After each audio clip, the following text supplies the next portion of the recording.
Mic check 1 2. It's the Y2K Collector, and top of the morning to you. Happy Hump Day. For those of you who think that I am a purist when it comes to collecting, I do have my ways of cutting corners and saving a few dollars. And one of the things that I've done when it comes to being able to play certain Super Nintendo games is I've taken advantage of one of these multi-game carts.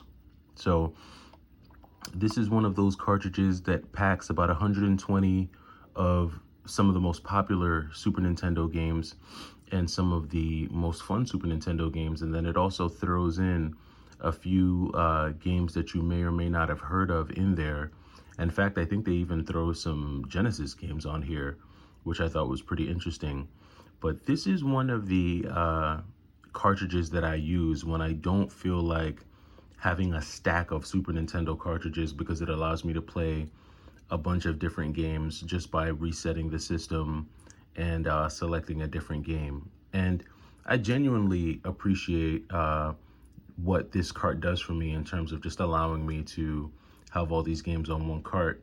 But I was sitting down and I was thinking about some news that I recently got, and this news really made me appreciate the generation of the Super Nintendo, the Sega Genesis, a time where the games that you were given, they were given to you complete.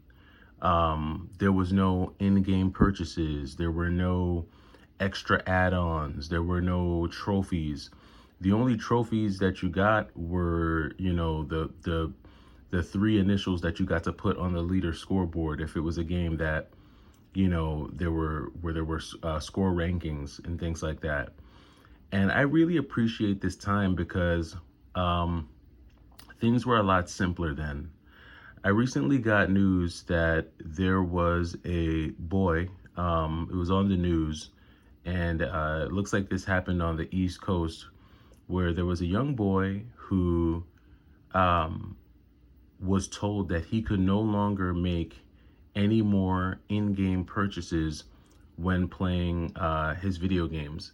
Now, I'm not sure if he was making these in-game purchases on a PlayStation 4 or 5 or on an Xbox One. I'm not sure which system he was using for these in-game purchases, but it looks like he was making a lot of purchases. And so his grandfather wound up telling him that he needed to stop, and he pretty much put a kibosh. He put a hold on the in-game purchases that this young boy was making. The boy was only 10 years old, and unfortunately, because the young boy was told that he could not make any more in-game purchases, he decided to retrieve his father's firearm and unalive not only his grandfather, but I believe his sister as well. And this is just a very tragic story.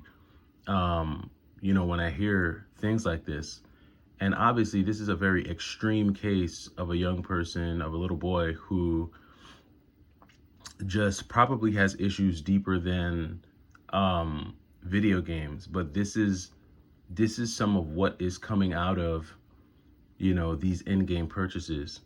The way they set these in-game purchases up on these modern consoles, there's a very addictive nature to it.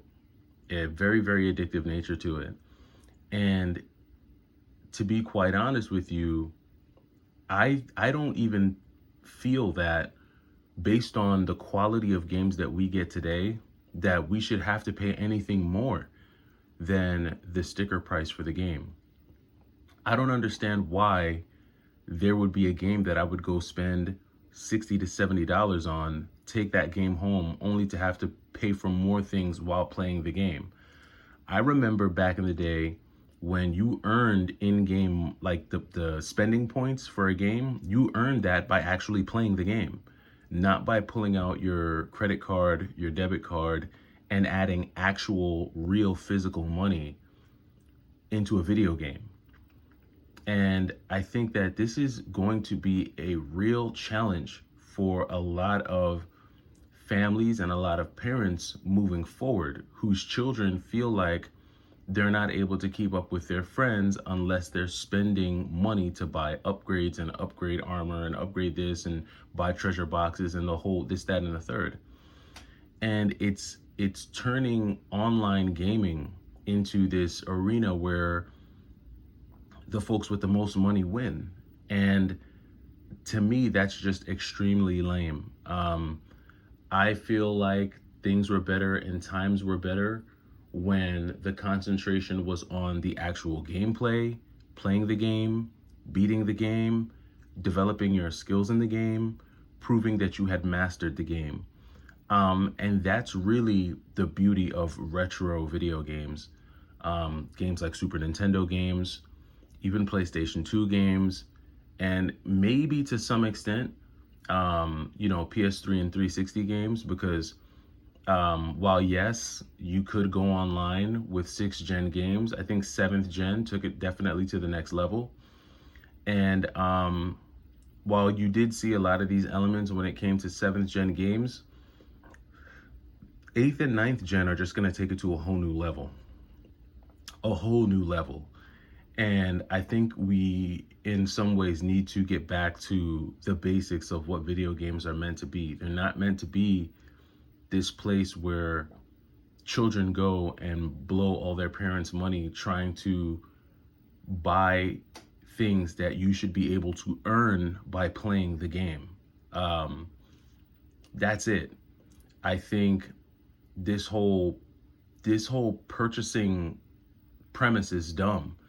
I think we need to get back to a place where the more you play the game, the more you unlock certain skills. That's how you get new weapons. That's how you get new costumes. That's how you're able to achieve higher levels and rankings, by playing the actual game, making it so that people just have to pull out their card and purchase experience points and purchase this and purchase weapons and purchase that. It's taking the fun out of gaming, in my opinion. And when I heard this story about this little boy with his grandfather, it kind of just made a lot of my thoughts and opinions about this whole in-game purchasing process with modern video games. It kind of just solidified what I had already thought, which is that it's going to create a very addictive nature. It's going to create a very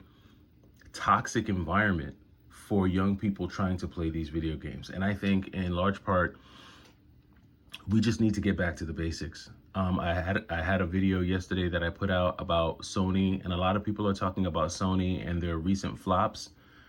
And I think it's because a lot of these companies are missing the mark. I don't even know if, you have to wonder, like, if a lot of the people who are in charge of making these decisions and making these video games and doing the developing, you have to wonder how many of them are actual gamers or grew up playing video games.